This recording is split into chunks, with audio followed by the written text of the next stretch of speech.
Well, guys, guess what? It's time for a Star Wars movie review from none other than Captain Foley. That's right. We're gonna go to the dark side.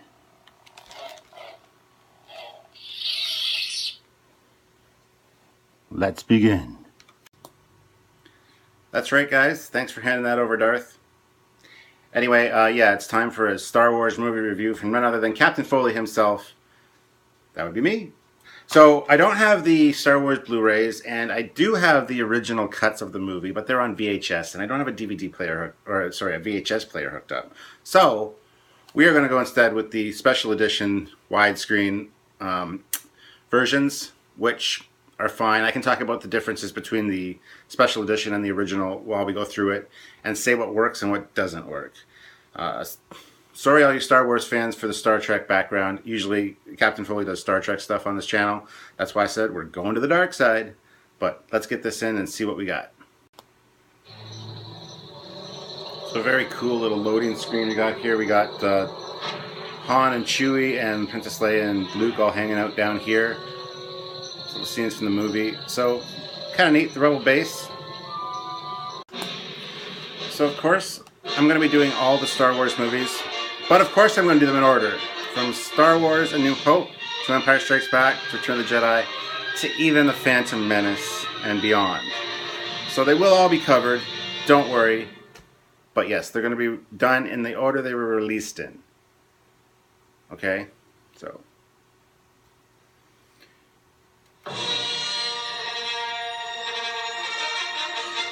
Of course, one of the first things that you're going to notice that's different about this one as opposed to the original release, is it says Episode 4. It used to just say Star Wars and then A New Hope as the crawl began.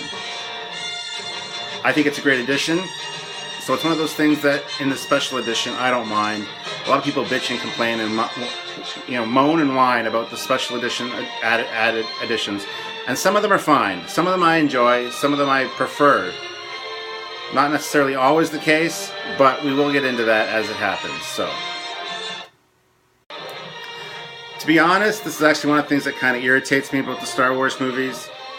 Reading. I just want to get straight to the action, and usually they do right after this crawl, but just this couple minutes of just, why am I reading this? Is this really necessary? Just kind of bugged me. People are going to throw tomatoes at their screen at me because of that, but it's true. But this first shot, this opening shot of Star Wars, is one of the most iconic sci-fi scenes ever filmed, ever seen on screen. It just blew people away, and I think that's pretty cool.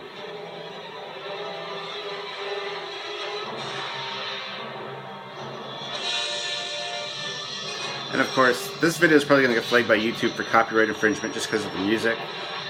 But whatever. You got to do what you got to do, right? But it's so cool to see this ship being fired at, and then this huge Star Destroyer just cruise in and just not stop. It's just so big. Yeah, this was amazing to see. It always is. It still gives me goosebumps every time. Now, I got to call bullshit on this whole thing. How did they not get hit? I know stormtroopers are bad shots, but anyway, if two droids are crossing my path during a battle, without even trying, probably, I would hit them. Just saying. Just saying. And this is an instance to mark down on your calendar. The only stormtrooper to ever hit anybody. Now, I know there's this theory going around that the stormtroopers allowed them to escape because Ben Kenobi later says, look at the blaster marks, they're much too precise. This is the work of Imperial stormtroopers. So it's an interesting theory, but stormtroopers are the red shirts of the Star Wars universe. Red shirts in Star Trek always die. Stormtroopers in Star Wars always miss. Just kind of the rule. Just saying. I don't want to end every comment by saying just saying. Maybe I should stop that. Now, I don't know about you guys, but R2-D2 is by far my favorite character. I've got a collection of R2-D2s downstairs. I had to bring up R2-D2 to join me for this commentary. Awesome character, totally love him. This part bothers me because he gets zapped and I don't like it.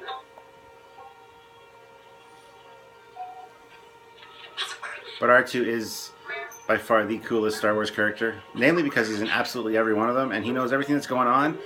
And I've wanted one since I was a kid. So I just always wanted a life-size R2-D2, but maybe one day, we'll see. I've seen a few of them, and some of them can do amazing things, and I would really like to build one or, you know, find one to purchase. So if you guys know of any that could be for sale, let me know in the comments below. So this added scene from the special features where they're doing the search, you see the dewbacks, you see the ships patrolling and stuff. I think it's a great addition, and I like that this is in here. Like I said, some of the special features I could do without. This I rather enjoy. I think this really adds to the search aspect of it. And I know he didn't need to mess with his original creations. They were good enough as they were. I understand that. But I think certain things like this really help out. Other things do detract from it, however, and I will get into those as those show up. But yeah, that was a great addition, I believe. So I had to go replace my big R2-D2 with my little guys here because C-3PO and R2-D2 are awesome. C-3PO is kind of annoying, but I figured they'd be better to join me for this screening. So here they are. Just you reconsider playing that message for him. No, I don't think he likes you at all. No, I don't like you. It's funny because it sounds like, do you? It's okay, R2. I like you. So, Blue Milk. Okay, I'm Captain Foley Star Trek fan, obviously, and I like the Andorians, the bloobs as I call them, blue boobs. Now, is that where you get blue milk from? That's something I've always wondered. It makes sense. It makes sense. So I realize a lot of you probably know a lot of the trivia regarding Star Wars, but I thought I'd throw some out there that you guys might not know. Like the banthas here, they are actually elephants, just with like wool coats draped over top of them.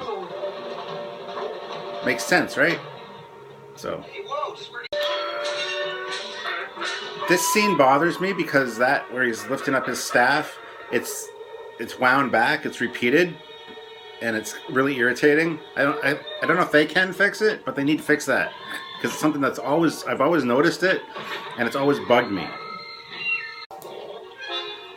And I know in this scene too, for the Blu-ray edition, they actually put a digital rock in front of R2-D2 so you can hardly see him, like he's hiding. Which makes sense in a way, but at the same time, I think it's an addition that didn't need to happen. I'm glad it's not in this one. And that scream, Ben Kenobi scream, changes for everyone. The best one is probably the original one. Yeah, this scene here where Archie's behind that rock, they digitally put in more rocks in front of him so that he was more of a hiding spot. It looks bad and it doesn't do anything for the show, I don't think. So this scene kind of bothers me. He claims to be the property of an Obi-Wan Kenobi. Is he a relative of yours? Do you know who he's talking about? Why? Obi-Wan Kenobi. Why, in the name of... Why doesn't he recognize R2-D2? I know they're astromech droids, and they all look alike, apparently. But he has been closely involved with R2-D2 for a long time, apparently, in the Clone Wars. He said he was dead. Oh, he's not dead. I don't know. It just... It's one of those things that after the Clone Wars and stuff came out, this part of the movie made no sense. It's like he's got Alzheimer's and doesn't remember. Like, seriously? I don't buy it. I got one too. I got Luke's, actually. This is the weapon of a Jedi Knight. Not as clumsy or random as a blaster. An elegant weapon, but a more civilized. They're fun to play with. They really are. For over 1,000 generations, the Jedi Knights were the guardians of peace and justice in the Old Republic. Before the dark times. Before the dark times. Before the Empire. It's an energy field created by all living things. It surrounds us, penetrates us, it binds the galaxy together. Yes. This makes sense. It's a mystical energy force. Not metachlorians. But I know they're not in this movie. I know they're not in any movie except for The Phantom Menace. But And where you come from. irritating. I seem to have people always ride single file. So here's where we hear Ben say, These are the same Jawas that sold us R2 and 3PO. And these blast points, too accurate for sand people. only Imperial stormtroopers are can so so precise. But why would So it makes sense that the Imperial stormtroopers would have excellent training and be excellent marksmen, but why can they never hit anything? It's just one of those conundrums. Now, yes, there's that conspiracy theory that they were instructed to let all this happen, let this go down. You got to check it out. There's also a conspiracy video about the destruction of the Death Star, which is absolutely hilarious, talking about the family ties between Vader, Luke, Leia, and mysterious third ship, the Millennium Falcon, things like that. It's amazingly funny. Check it out, and yeah, definitely worth watching if you're a Star Wars fan. Which you probably are if you're watching this. Either that or you're a Captain Foley fan, in which case, you're freaking nuts.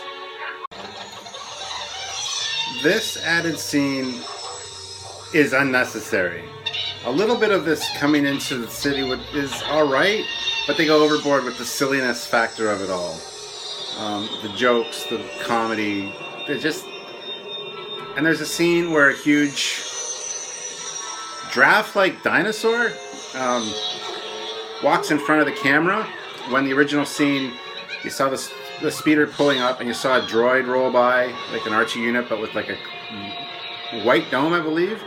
This scene, there was a droid that rolls by here instead, which looked much better than that piece of crap that just walked in front. I personally am a big fan of the droids, and I would have liked to see more astromech droids. So the fact that they took that out really annoys me. And then there's the floating little things in the background. Those are a welcome addition as far as I'm concerned. But yeah, most of that entry into Mos Eisley here is just not necessary. Again, this cantina scene, this guy that they added here, not necessary. He was actually, that's where the Wolfman was in the initial theatrical release. And the Wolfman was pretty cool. I know it looked kind of cheesy and cheap, and George Lucas didn't like that, so he wanted to add more of an alien vibe. I get that in a way, but at the same time, not really necessary. Devilman was just as bad, but they left him in. I don't know. We don't serve their kind here. What? That's racist. They'll have to wait outside. We don't want them here. Or speciesist. Or productist, I guess. Should I have? It's a ship that made The Kessel Run in less than 12 parsecs.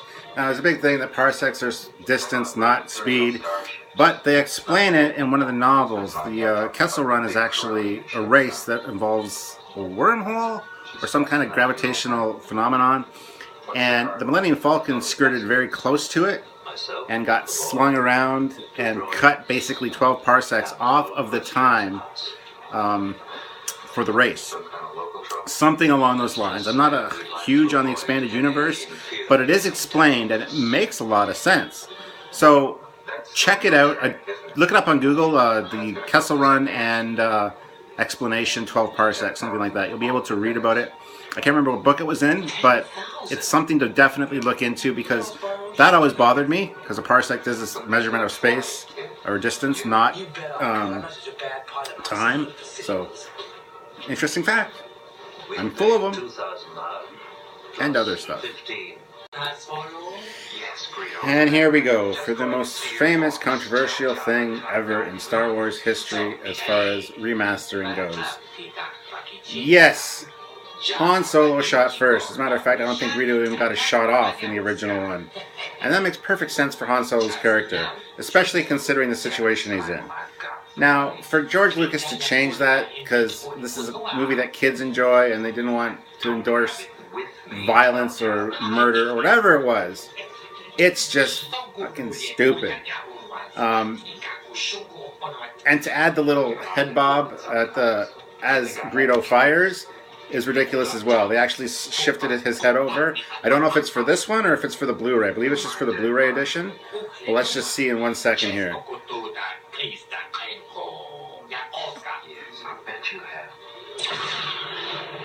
Yeah, his head actually shifted over a little bit as far as I can see. So why they did that, I just don't mess with something when it works. And this Star Wars worked without any changes to it.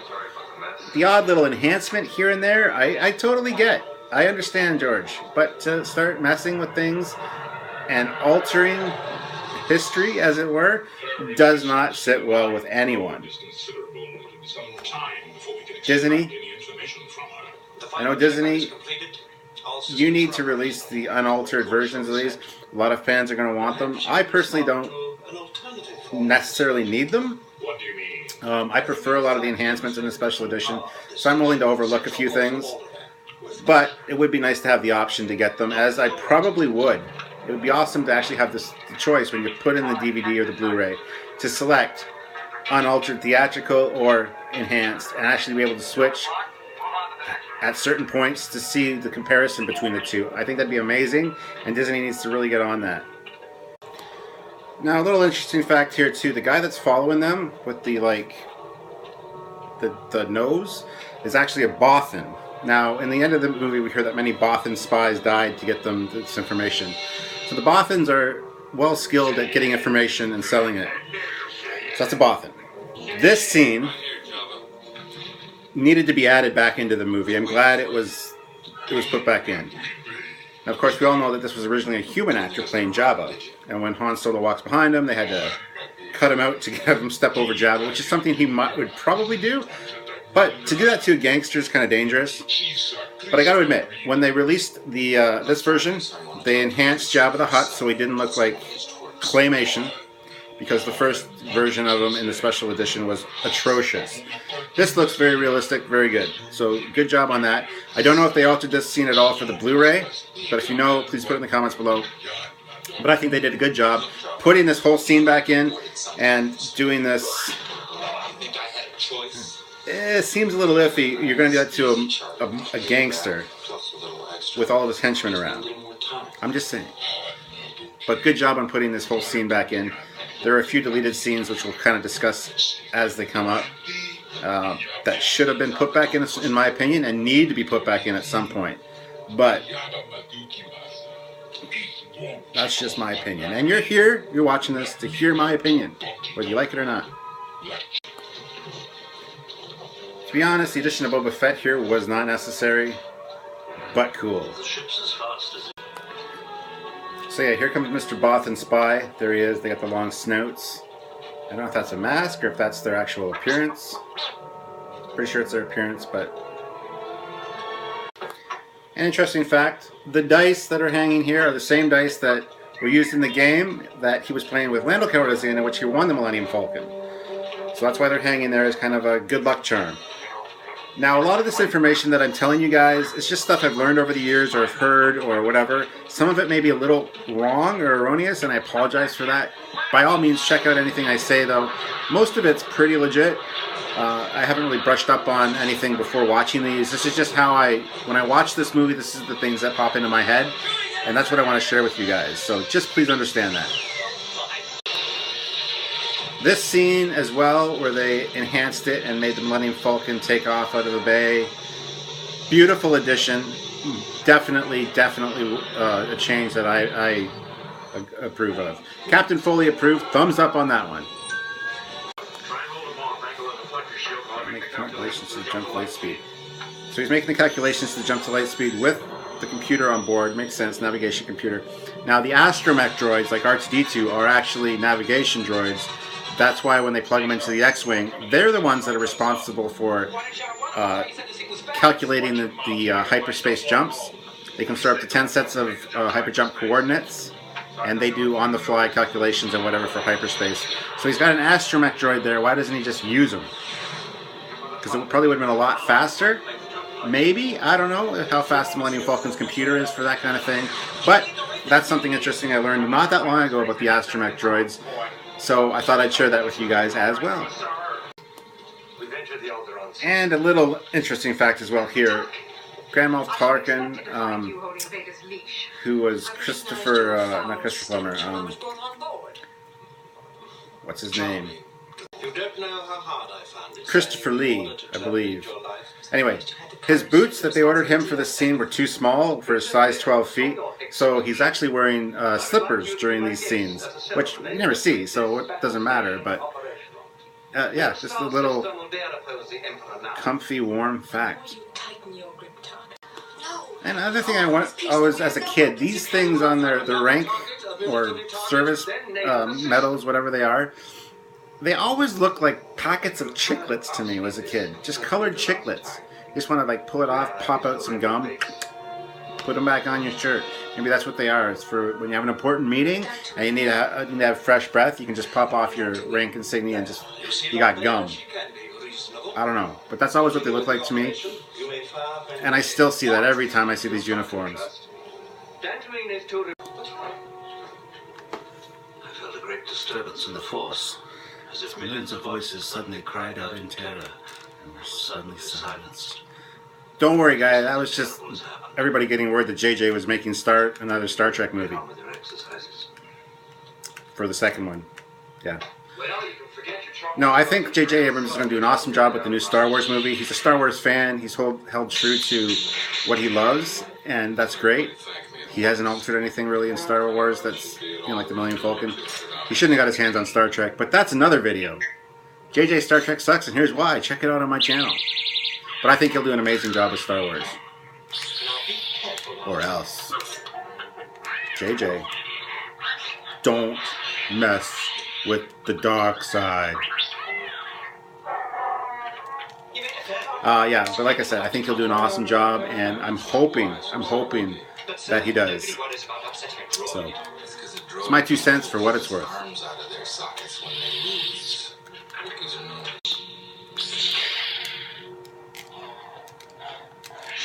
Don't mind me, guys, just training.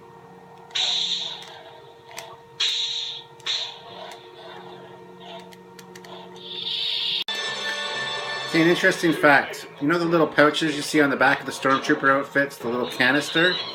Originally, in the early drafts, quite a few early drafts leading up to the final script, all the Stormtroopers were going to carry laser swords, which later became lightsabers.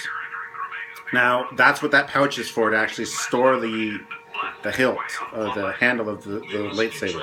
So that's a carryover from the original concept that everybody basically in this galaxy, or the troops anyway, carried laser swords or lightsabers.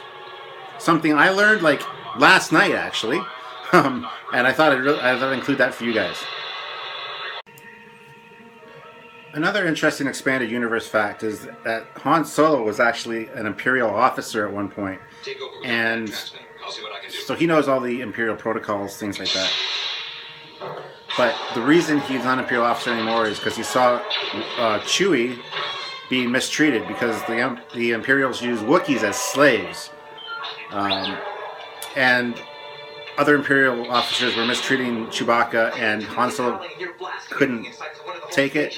So he actually saved Chewie's life and took off and escaped with Chewbacca.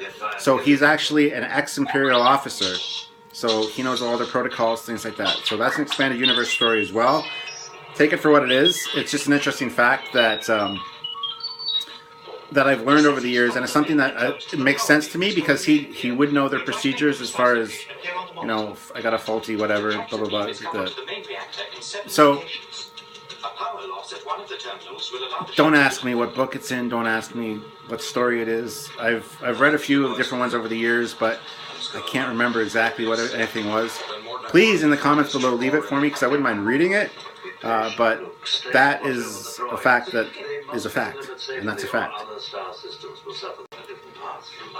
And this door goes up quite slow, but they speed up the film for those sections where it goes up and down. And if you watch really closely, you can see that.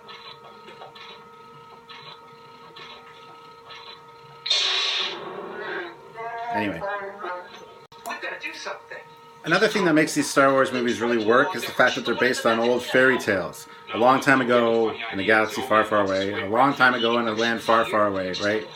You've got a wizard, you've got a rogue, a scoundrel, a thief, you've got a knight in shining armor and Luke Skywalker, you've got your comedy relief, which is R2-D2 and C-3PO, you've got the princess, you've got the villain, Darth Vader. So it's a storytelling device that's worked for centuries in human culture, maybe longer than that. And that's why Star Wars is so successful. A lot of people that like Star Wars don't like Star Trek. Makes sense because they're two totally different things. But it is possible to like both. I actually have another video about that as well. Star Trek versus Star Wars. Why? Look it up.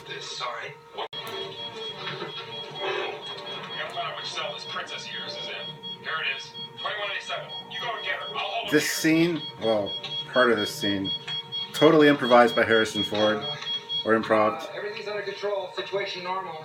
What happened? His like weapons malfunction, but everything's perfectly all right now. We're fine. We're on fine. We're all fine here now. Thank you. How are you? How are you? We're sending a squad. Negative. We have a reactor leak here now. Give us a few minutes to lock it down. Large leak. Why is there a reactor in the prisoner's cell? What's your operating number? Well, I guess there isn't. Maybe that's why he's so suspicious. But that's just a great scene. And most of it was improvised, or from what I've heard anyway. Obi-Wan Kenobi. What makes you think so? A tremor in the Force. The last time I felt it was when I had my legs cut off. Surely he must be. That's the original line. Don't underestimate the Force. And of course, an infamous blooper. Watch this stormtrooper bumps his head on the door. But they didn't recut the scene, which is nice. It's always bugged me in movies sometimes because people make mistakes, especially in their speech. Why is everything in the movie so perfect? In just a day-to-day conversation, I screw up words. So, movies are almost too perfect. So I love that I keep little things like that in sometimes because it's legitimate. You would knock your head if you couldn't see very well through your helmet. So, something else I always noticed as a kid and really bugs me is this stuff is bubble wrap. It is just big bubble wrap around this tube. Some of it's popped, some of it's not. Yeah, it's clear that what it is. It's just spray painted bubble wrap, which you could do better than that, guys. Or don't have it so close to the camera, perhaps. This scene, I think, needed the enhancement. And not necessarily. I mean, it worked with the camera angles and stuff they used initially with him chasing them, and then turns around. But it's funny to see this whole squad of stormtroopers there added in. I think that's an addition that could stay. Not necessarily needed, but one that's kind of a welcome addition, as far as I'm concerned. We meet again, for the first time, for the last time. It's time for lightsaber duel.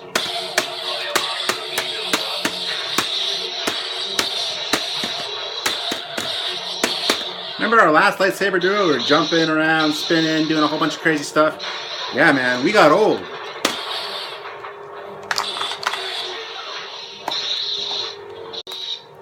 One thing that's always bugged me is his lightsaber here. It doesn't glow like the whole length of it, just the tip did. They did change it a little bit for the special edition. They added a little bit more glow, but they didn't do it enough. I think they could still enhance his lightsaber a little bit more at that point to make it look a little bit more solid. That's one of the things that's always bugged me. Okay, this part here where R2-D2 and C-3PO roll out, watch R2's one leg. As he starts to roll, it kind of moves further apart, it spaces apart right here. Now, if you pause it here, you notice that they've actually attached this leg to his body with a little metal piece. It's something else I've always noticed, and it really bugs me. I understand that to keep his leg from like doing that, they had to do that, but it doesn't make sense as far as the actual droid would go. So, just something that's always bugged me. I don't know if you guys have noticed it, but check it out. You can see it right there where it attaches to his body. little metal thing from his leg right to his body, just to prevent his legs from like bowing out. That whole conspiracy theory where they might have been allowed to escape by the stormtroopers and whatnot kind of makes sense at this junction, for the simple fact because they're leaving the space station. There's no TIE fighters coming after them. There was a TIE fighter that they first initially encountered, which means there's a TIE fighter squadron, at least, or 2 or 3 or 5 or 16 on this Death Star, because it's a big base station. And I realize that the TIE fighters are coming now, but it just seems like they should be already being chased. It's kind of this nice, casual, just let's get away. And I know now it's time for the battle where there's a shootout. Okay. I just think that the timing between when all this happened and, getting the TIE fighters ready to launch, I don't know if it quite jives with what we see on screen here. Maybe it's just me. What do you guys think? How long would it take for them to get TIE fighters out, up in the air, as it were? And you'd think they could send like squadrons of like 26 TIE fighters, or a couple squadrons of like 26, 27, whatever, TIE fighters after this one ship. But there's like 4 there, maybe 5, 6, not too many. Which is another. Are they actually letting them escape so they can find the rebel base? And these guns on the Falcon have always been one thing that's really bothered me. Let's assume it's just Han and Chewie, and they need to do this. You got a pilot and a navigator or a co-pilot. Sure, you can just have one piloting the ship and one shooting, but that's just one gun, either upper or lower. It just doesn't. It would be cooler if the guns could be automated somehow. And I know earlier when they left the Mos Eisley spaceport, there was a little gun that dropped down, and I think that's an anti-personnel gun, just a small little blaster for shooting people, not for shooting ships. So that's one thing that always bothered me. If they have a full contingent of people on board, like 4 or 5, that works out beautifully that they can do that and shoot the guns. But if it's just 2 of them, or even 1 of them, they're screwed. They just have to maneuver everybody instead of firing at them. And I know we see that quite a bit in these movies, that's what they do. But it's just something that's always kind of nagged at me. I don't know what you guys feel about that. It is for me, sister. It is for me, sister, he says. Now, is that a premonition of the future? Things to come? Sister? I wonder how far George Lucas actually had this planned out when we see a few other things that happen. But it's an interesting little thing I noticed as well, where he says sister there. I know that they're not sisters, but you know what I mean. And these shots of the Millennium Falcon approaching the Rebel base, also additions for the special edition, I find them very welcome. Something that I think is a great addition and doesn't take away from the actual original movie, but enhances it, and you get to see more of the Falcon, which is really cool. And to see it do its landing thing is very neat. My K-16 back home, they're not returning to TV. And I don't know what you guys, And may the Force be with you. but every time I hear "May the Force be with you," I automatically think, and also with you. I'm not super religious. I did go to church, Lutheran church, as a kid, and God be with you or whatever, and also with you. Every time I hear "May the Force be with you," I think that. And there's a scene coming up with Biggs Darklighter where they catch up. And there's originally a scene back on Tatooine at Yoshi Station where they chat and they talk about, here it is, which they didn't include back in, but I think this is a welcome scene as well to be added back. I got stories to tell you. Because, old buddy's catching up, and this guy asking whether he can, sure he's ready for the X-Wing fighter. It's kind of just strange that they're giving this young kid an X-Wing fighter to help join in this assault when they haven't even tested him to see whether he can fly the damn thing. But this is a welcome scene in the final, in the special edition, I think. the other scene at Tashi Station, I said Yoshi Station, Tashi Station earlier on, really is too long and should have been left out. But a lot of people say this scene shouldn't have been put back in because we don't care about who Biggs Darklighter is. So why would this be in here? I disagree. I think the way that they've done it is ideal because you see him again later in the fight, in the battle. So I think it's a nice tie-in, and it's another welcome addition to the special edition.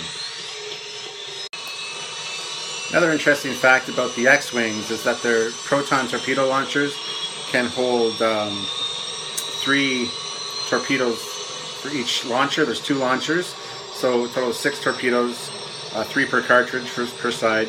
But because they were so expensive and limited numbers available to the Rebels, Luke only had 1 pair of photon torpedoes during this battle, so just the 2 that he fires. Also, this enhanced scene of the X-Wings preparing or heading towards the Death Star, much welcome in the special edition as far as I'm concerned as well.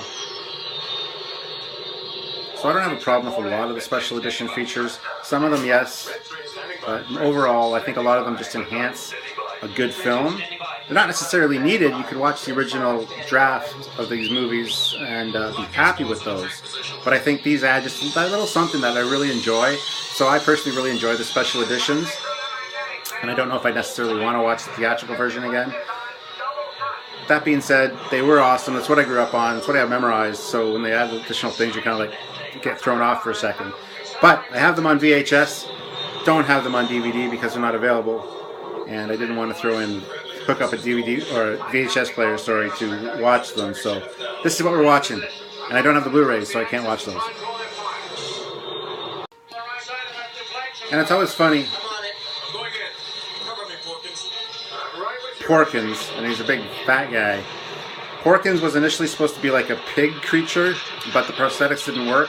So last minute they just decided to forego that and just go with the actor. So Porkins might have been funny if it was a pig guy, but still. Porkins, you really want to be on screen with your name Porkins? Seriously? This part where he says R2 try to increase the power makes me think of Home Improvement. R2 trying to increase the power. More power.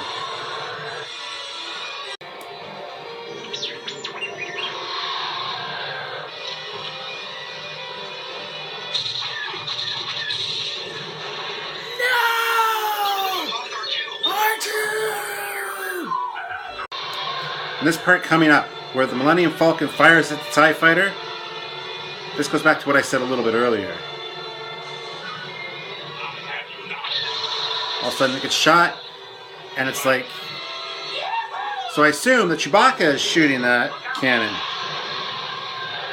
So Chewbacca played an integral part of this whole thing. So that's important in a little bit. And then for those proton torpedoes to do a quick 90-degree down, is that the Force doing that, or is that just their guidance system? The ring for the explosion, good addition, I think, as well. And now, Chewbacca's in the cockpit. Was he in the cockpit the whole time? If so, how'd they fire it? But if he just got to the cockpit now... So did Chewbacca actually fire? Do you know? I don't know.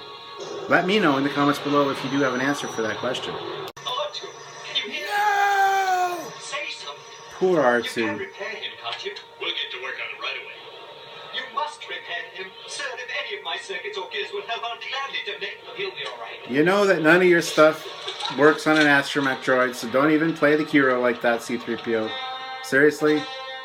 So here's the awards ceremony. Now, we all know what happens here. Chewbacca does not get a medal, which is sad.